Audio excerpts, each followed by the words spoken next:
शिक्षा विभाग के अंदर स्टार प्रोग्राम जो चल रहा है उसके अंदर रिकॉर्ड फाइल कैसे बनाएं, यहाँ पर हम बात करेंगे प्रपत्र 1, 2, 3 अर्थात स्टार कार्यक्रम की सूचनाओं का हम फॉर्मेट के अंदर किस प्रकार करें। कक्षा 1 से लेकर 8 तक के जो भी कार्यपत्रक आप कार्य पुस्तिकाओं के माध्यम से बेसलाइन एंडलाइन और आपका जो उपचारात्मक शिक्षण चल रहा है उससे संबंधित आप एक समेकित रिकॉर्ड बाहर से आने वाले अधिकारी के लिए आप किस प्रकार एक फाइल मेंटेन करेंगे, उसके अंदर लगने वाले जो फॉर्मेट्स हैं उनकी हम इस वीडियो के अंदर बात करेंगे। एक एक कॉलम को हम समझाएंगे कि किस प्रकार कौन से कॉलम में क्या भरा जाएगा, कक्षावार और विषयवार कैसे रिकॉर्ड तैयार किया जाएगा, जिससे कि आपका स्टार प्रोग्राम का समेकित रिकॉर्ड आप अपने संस्था प्रदान की टेबल पर मिल सके। जी साथियों, वीडियो को अंत तक जरूर देखें और अभी तक चैनल को सब्सक्राइब नहीं किया है चैनल को जरूर सब्सक्राइब कर लें, जिससे कि हम नवीनतम शिक्षा विभाग के वीडियो हम आप तक शेयर करते हैं। सबसे पहले मैं बात करता हूँ स्टार कार्यक्रम सूचना का फॉर्मेट फर्स्ट। यहाँ पर आप सबसे पूर्व आप अपने विद्यालय का नाम ऊपर लिख लेंगे, चाहे आपका पीएस है, यूपीएस है, माध्यमिक है, उच्च माध्यमिक, सभी स्कूलों के लिए स्टार कार्यक्रम का यह सूचना फॉर्मेट फर्स्ट भरा जाएगा। यहाँ पर यह फॉर्मेट कक्षावार भरा जाएगा। जैसे मैं कक्षा 3 का उदाहरण लेता हूँ तो यहाँ पर आप कक्षा 3 लिख लेंगे ऊपर। आप यहाँ पर अपने स्कूल का नाम, उसके बाद में यहाँ पर कक्षा लिख लेंगे और कक्षा के बाद में आप यहाँ पर विषय लिखेंगे। जैसे मैं यहाँ पर हिंदी विषय की बात करता हूँ तो आप यहाँ पर ये फॉर्मेट कक्षा 3 के तीनों सब्जेक्ट, कक्षा 4 के तीनों सब्जेक्ट, यहाँ 3 सब्जेक्ट से तात्पर्य है कि जो वर्क बुक आपको मिली हुई है अर्थात हिंदी, अंग्रेजी और गणित, 3 विषयों का ही एक कक्षा का भरा जाएगा। कक्षा 1 और 2 में वर्क बुक नहीं मिली है, अतः यह कक्षा आप देखें तो यहाँ पर 3 से लेकर 8 तक अर्थात आपके यहाँ पर 6 कक्षा हो गई और 3 सब्जेक्ट हैं तो 18 फॉर्मेट, ये आपके फॉर्मेट फर्स्ट के 18 पेज आपके एक स्कूल के होंगे। इस फॉर्मेट के अंदर कॉलम यहाँ पर स्टूडेंट की संख्या 15 दी गई है। यदि आपके कक्षा 3, 4, 5 में जिस कक्षा में 15 बच्चे हैं तब तक तो एक फॉर्मेट एक पेज काम में आएगा, और यदि 15 से अधिक संख्या है तो इस पेज की फोटोकॉपी उसी कक्षा के लिए, उसी विषय के लिए 2, 3, 4 हो जाएंगी। तो मिनिमम आपके लिए आपके स्कूल के अंदर फॉर्मेट फर्स्ट के आपको 18 पेज आपके होंगे कक्षा 3 से 8 तक, और प्रत्येक विषय के एक होगा तो 3 विषय हैं, इसलिए ये 18 आपको फॉर्मेट भरने होंगे। आपके 6 कक्षा हैं और 3 सब्जेक्ट हैं। जी साथियों, इसकी संख्या आपको काउंट कर ली गई है। कैसे भरे जाएंगे, अब मैं एक एक कॉलम की बात करता हूँ कि इसके कैसे भरे जाएंगे। जैसे अभी अपने स्कूल का नाम यहाँ पर लिख दिया है, कक्षा 3 लिखा है, और यहाँ पर उदाहरण के लिए मैंने यहाँ पर हिंदी की बात की है। अभी आप देखेंगे कि विद्यार्थी का नाम, रोल नंबर, आपके जो रजिस्टर में बच्चे के रोल नंबर हैं वो आप यहाँ पे 1 नंबर के अंदर मान लो कि ए स्टूडेंट का नाम क्या है, ए है। यहाँ पर बेसलाइन टेस्ट में समूह, ए स्टूडेंट के बेसलाइन टेस्ट में समूह 1 है या 2, तो हमें यहाँ पर मान लो कि 1 है। एक का मतलब है कि बेसलाइन जब हमने वर्कबुक को स्टार्ट किया था उसके फर्स्ट पेज के ऊपर, अभी वीडियो के अंदर आगे हम बताएंगे कि कहाँ से देख के आप लिखेंगे, तो वहाँ पर यदि वह उसी कक्षा के स्तर का है, कक्षा 3 का स्टूडेंट कक्षा 3 के स्टूडेंट का स्तर का था बेसलाइन में तो 1 आएगा, और उसके नीचे के कक्षाओं में यदि 2 या 1 में है तो उसका समूह 2 आएगा। मान लो कि ए स्टूडेंट बेसलाइन के अंदर एक समूह में है तो हमने यहाँ पर 1 लिख दिया, यदि 2 होता है तो 2 लिख देते। अब इसके बाद हम एंड लाइन टेस्ट में समूह, यहाँ पर समूह 2 हैं, एट ग्रेड और एल एल। एट ग्रेड का मतलब है कि एंड लाइन असेसमेंट, आपके कार्य पत्र, आपके जो वर्कबुक है उसके बीच के अंदर समग्र मूल्यांकन के नाम से एंड लाइन टेस्ट दिया गया है, जो आपको 21 तारीख से लेकर 24 जनवरी के बीच में आपको शिक्षा विभाग के आदेशानुसार करना था। यदि नहीं किया है तो आप अब भी उसको कंप्लीट कर लें। यदि एंड लाइन टेस्ट के अंदर वह कक्षा 3 का ही है तो हम यहाँ पर एट ग्रेड लिखेंगे कक्षा 3, और यदि वह कक्षा 3 से नीचे का है या 1 और 2 का समूह है तो हम यहाँ पर एंड लर्निंग लेवल, यहाँ पर हम लिखेंगे एल एल और लर्निंग लेवल 1/2। अर्थात इस कॉलम के अंदर हमें लर्निंग लेवल, एल एल का मतलब है लर्निंग लेवल, तो यहाँ पर एट ग्रेड लिखें या लर्निंग लेवल लिखें। इस कॉलम के अंदर आपको एंड लाइन असेसमेंट करके यहाँ पर आपको लिखना होगा, और इसके अंदर आप लिखेंगे एल एल 1/2। इस प्रकार लिखने के बाद में लास्ट का जो आपका कॉलम आ रहा है, इस कॉलम के अंदर आप देखेंगे कि उपचारात्मक शिक्षण हाँ या नहीं। यदि 8 ग्रेड है तो यहाँ यदि वो 8 ग्रेड आ रहा है तो हमें उपचारात्मक शिक्षण में नहीं लिखना है। और यदि एल एल आ रहा है, लर्निंग लेवल, उस 8 ग्रेड का मतलब है उसी कक्षा के स्तर, कक्षा 3 का विद्यार्थी यदि कक्षा 3 के स्तर का ही आ रहा है तो उसे हमें उपचारात्मक शिक्षण की आवश्यकता नहीं है।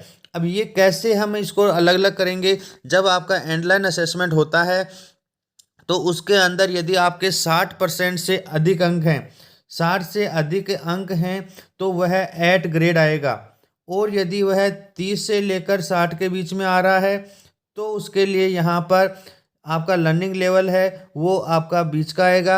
और 30% से बिलो है तो उसका लर्निंग लेवल आपका और बिलो आएगा। 3 कॉलम हैं जिसके आगे हम वहाँ पर बात करेंगे। इस प्रकार प्रत्येक कक्षा के प्रत्येक विषयवार हम विद्यार्थियों के नाम लिखकर उनके समेकित रिकॉर्ड यहाँ पर बेसलाइन, एंडलाइन और उपचारात्मक शिक्षण का रिकॉर्ड एक फाइल के अंदर रखेंगे। ये काम करने के बाद में संस्था प्रधान के साइन होंगे। इससे पहले आपके हस्ताक्षर विषय अध्यापक, ये यहाँ पर हस्ताक्षर विषय अध्यापक, जैसे कक्षा 3 की हिंदी के अलग होगा, अंग्रेजी का अलग होगा और गणित का अलग होगा। 3 फॉर्मेट पे तीनों विषय अध्यापक साइन करके अपनी कक्षावार अपना रिकॉर्ड समेकित करके संस्था प्रधान को टेबल पर देंगे जिससे कि वो फाइल में एकजाई हो सके। यह कार्य आपके अलग अलग आपके विषय अध्यापक करेंगे और उसके बाद में इसका एक फाइल के अंदर 18 पेज एक साथ लग के आपका जो स्टार कार्यक्रम का प्रभारी है वो अपने पास में रखेंगे और संस्था प्रधान बाहर से आने वाले अवलोकनकर्ता को एक साथ आप दिखा सकते हैं। साथियों, अब दूसरा जो फॉर्मेट है जिसकी हम यहाँ पर बात करें उससे पहले आपका जो बेस लाइन है, बेस लाइन के अंदर आपके इस प्रकार के विद्यार्थियों के समूह दिए गए थे। तो यहाँ पर ये दिया गया है समूह 1, ये समूह 1 दिया गया है, इसका मतलब है कि वह उसी कक्षा के स्तर का है। और यह समूह 2 दिया गया है, यदि यहाँ पर बच्चे की टिक है तो 2 आएगा और यहाँ पर टिक है तो 1 में जाएगा। यहाँ पर इस प्रकार यदि हम, ये बेसलाइन का है। और यदि इस प्रकार यदि हम एंड लाइन असेसमेंट की बात करें अर्थात समग्र मूल्यांकन की बात करें तो आपके प्रत्येक विषय और प्रत्येक कक्षा के एंडलाइन के अंदर इस प्रकार के 3 कॉलम दिए गए हैं, 3 गोले दिए गए हैं। उनमें से यदि वह अपने कक्षा के स्तर का यहाँ पर आता है तो उसे कहा गया है 8 ग्रेड, कक्षा के स्तर का। और यहाँ पर आप देख सकते हैं कि उपचारात्मक शिक्षण की आवश्यकता नहीं है। इसके बाद में नीचे 2 लेवल दिए गए हैं, ये है एल लर्निंग लेवल। आप देख सकते हैं यदि यहाँ पर इस प्रकार के यहाँ पर टिक आता है तो इसका मतलब है कि लर्निंग लेवल 3 और 4, ये 5वीं का उदाहरण है। और ये आ गया लर्निंग लेवल 2।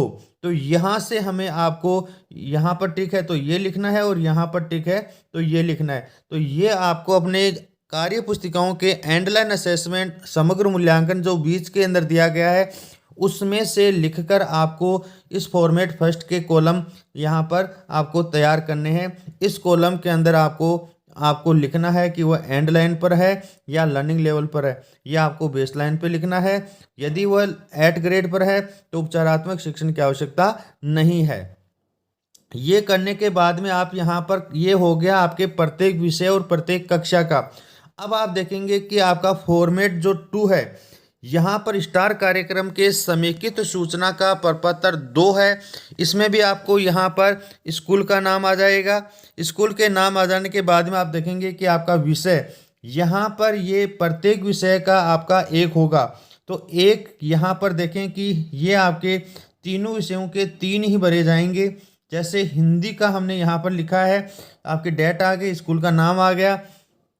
अब आपके कक्षा 3 के अंदर यदि 10 स्टूडेंट हैं तो हमने यहाँ पर 10 लिख दिया। बेसलाइन टेस्ट के समूह 1 में यदि यहाँ पर 5 स्टूडेंट थे तो यहाँ पर 5। बेसलाइन टेस्ट के समूह में यदि यहाँ पर 2 के अंदर 5 स्टूडेंट हैं तो ये 5। तो बेसलाइन में यहाँ पर 5 + 5 यहाँ पर कितने हो गए, 10 स्टूडेंट आ गए। इसी प्रकार एंड लाइन टेस्ट के अंदर 8 ग्रेड के ऊपर मान लो कि आपके 6 स्टूडेंट हैं और आपके एंड लाइन टेस्ट में लर्निंग लेवल 1 और 2 के अंदर आपके 4 स्टूडेंट आए तो इनका योग आपके कितना हो गया, 10 हो गया।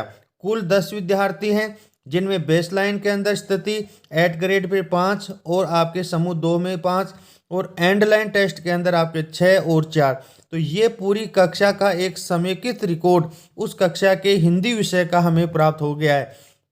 इसी प्रकार कक्षा 3 का अंग्रेजी विषय का दूसरा फॉर्मेट बनेगा और आपके गणित का दूसरा फॉर्मेट बनेगा। तो यहाँ पर कक्षा 3 का आ गया। उसके बाद में कक्षा 4 का, कक्षा 4 में भी सेम वही कंडीशन है, केवल यहाँ पर आप देखेंगे कि आपका जो एंड लाइन असेसमेंट है उसके अंदर आपके लास्ट के अंदर या तो उसी कक्षा 4 का है तो यहाँ पर आ जाएगा, और उस कक्षा के नीचे लर्निंग लेवल 3 का है तो यहाँ आ जाएगा, और लर्निंग लेवल 2 का है तो यहाँ पे। तो एंड लाइन के बाद में यहाँ पर 3 कॉलम बन जाएंगे।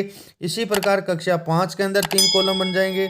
तो यह जो फॉर्मेट है, यह फॉर्मेट समेकित सूचना का है, जिसमें कक्षावार विषयवार आप देखेंगे कि हिंदी विषय के कक्षा 3, 4, 5 का एक साथ एक गोशवारा जो समेकित रिपोर्ट है, वहाँ पर तो प्रत्येक बच्चे का नाम लिखकर फॉर्मेट फर्स्ट में लिख रहे थे। फॉर्मेट फर्स्ट के नीचे जो टोटल आएंगे वो टोटल आपके यहाँ पर भरे जाएंगे, और इसके बाद में ये पूरी आपके कक्षावार 1, 3, 4, 5 का एक साथ हम फॉर्मेट सेकंड के अंदर भरेंगे।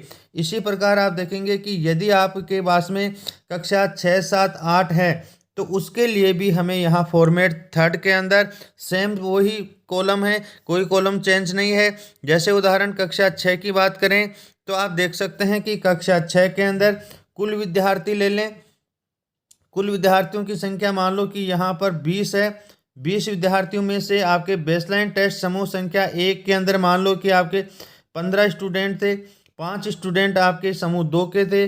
8 ग्रेड के अंदर 20 में से आपके यहाँ पर 12 स्टूडेंट आ रहे हैं, और लर्निंग लेवल आपके जो कक्षा 6 के हैं उसके लर्निंग लेवल 5 के आपके यहाँ पर आ रहे हैं। मान लो कि आपके 4 स्टूडेंट आपके इसमें आ रहे हैं, और एंड लाइन टेस्ट में आप देखें कि आपके लर्निंग लेवल 4 के अंदर आपके 4 स्टूडेंट आ रहे हैं। तो इस प्रकार 12 + 4 ये टोटल आपके 20 हो जाना चाहिए, ये आपके 20 हो रहे हैं। और यहाँ पर बेसलाइन के अंदर 15 और 5 आपके 20 हो रहे हैं। तो इस प्रकार आप देख सकते हैं कि आपकी कक्षावार समेकित सूचना का फॉर्मेट यहाँ पर आप इसको भरेंगे कि पहले बेस लाइन में कितनी क्या स्थिति थी, एंड लाइन में क्या स्थिति है, और उनका उपचारात्मक शिक्षण हो रहा है या नहीं हो रहा है। तो एक समेकित रिपोर्ट आपको फाइल के अंदर शुरू के आपके जो 18 पेज हैं वो फॉर्मेट फर्स्ट के आ जाएंगे, और आपके प्रत्येक कक्षा के 3 विषय के फॉर्मेट सेकंड और 3 विषय के फॉर्मेट थर्ड। तो 6, 3 और 3 6 यहाँ पर हैं, और आपके 18 वहाँ पर हैं। आपके 24 फार्म 18 फॉर्मेट फर्स्ट के हैं, और आपके 3 + 3 6 आपके यहाँ पर हैं। तो इस प्रकार आपके यहाँ पर 6 और 18 टोटल 24 जो ये फॉर्मेट हैं वो एक स्कूल के लिए, यदि छात्र संख्या आपके 15 तक है एक कक्षा की, तो आपके 24 पपत्तर एक फाइल में लगेंगे। और ये आप रीडिंग स्टार कैंपेन का स्टार कार्यक्रम का आपको इस प्रकार रिकॉर्ड संधारण करके अपने टेबल पे रखना होगा। साथियों, वीडियो को अंत तक देखने के लिए बहुत बहुत धन्यवाद। और अभी तक चैनल को सब्सक्राइब नहीं किया है, चैनल को जरूर सब्सक्राइब कर लें। इसी प्रकार के महत्वपूर्ण वीडियो हम आपके लिए शेयर करते हैं।